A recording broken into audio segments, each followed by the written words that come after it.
আমার ছোট্ট ফুল বাগানের জন্য কিছু ফুল গাছ আনতে চলে গিয়েছিলাম নার্সারিতে।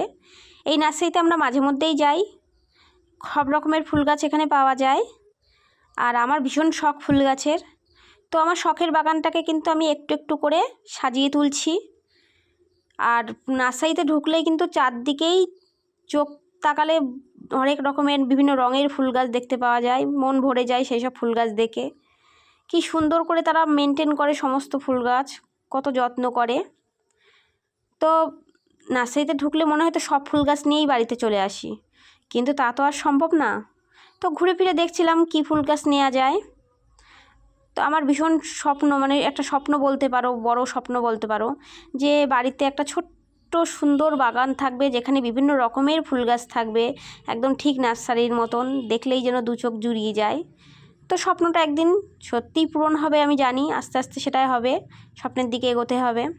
তো বরমশাই কিন্তু এই গোলাপটা পছন্দ করেছে, বললো এই গোলাপটা তো তোমার, এই কালারের গোলাপটা তো তোমার বাড়িতে নেই, তুমি এই কালারটা নাও। তো রঙটা আমারও ভীষণ পছন্দ হয়েছে, তো সেই জন্য কিন্তু এই গোলাপটা নিলাম। আর দেখো কত রকমের ফুল গাছ এই নার্সারিতে রয়েছে, বিভিন্ন রকমের পাতাবাহার। আর নার্সারিতে আছে টব, মানে যারা টবে বা করবে তারা এখান থেকে টবও কিনতে পারে। আমি কিন্তু সব গাছ মাটিতেই বসাই আপাতত, সেজন্য টব নেওয়ার কোনো প্রয়োজন নেই। আর এখানে সব নার্সারির মতন কিন্তু বিভিন্ন রকমের ফলের গাছও বিক্রি হয়। তো বরমশাই কিন্তু পছন্দ করে আর একটা ডালিয়া নিয়ে নিল। আমি কিন্তু আগের বছর কোনো ডালিয়া করতে পারিনি, কিন্তু তার আগে আমার কিন্তু ডালিয়া ছিল অনেকগুলো, তাই বললো এবার তুমি একটা ডালিয়া নাও। তো এরপর কিন্তু নার্সারির যে মালিক খুব যত্ন সহকারে ফুল গাছগুলো প্যাকেটিং করে দিচ্ছিলো, যাতে বাড়ি নিয়ে যেতে কোনো অসুবিধা না হয় বা ফুল গাছের কোনো ক্ষতি না হয়। ফুল গাছ ভালোবাসে না এমন মানুষ কিন্তু পৃথিবীতে খুব কমই আছে। আমি জানি তোমরাও কিন্তু ফুল গাছ অনেক অনেক ভালোবাসো, ঠিক আমার মতন। আমার তো মানে অনেক শখ ফুল গাছের, বিভিন্ন রকমের ফুল গাছ বাড়িতে লাগাতে আমার ভীষণ ভালো লাগে। দেখো গোলাপগুলো কি সুন্দর লাগছে, কি মিষ্টি লাগছে। ফুল গাছের প্রেমে কিন্তু আমি বারবার পড়ে যাই। তো আমার বরমশাইও কিন্তু একটু একটু করে ফুল গাছ ভালো লাগতে শুরু করেছে। ও আমার বিভিন্ন রকমের ফুল গাছ কিন্তু ওই কিনে দেয়।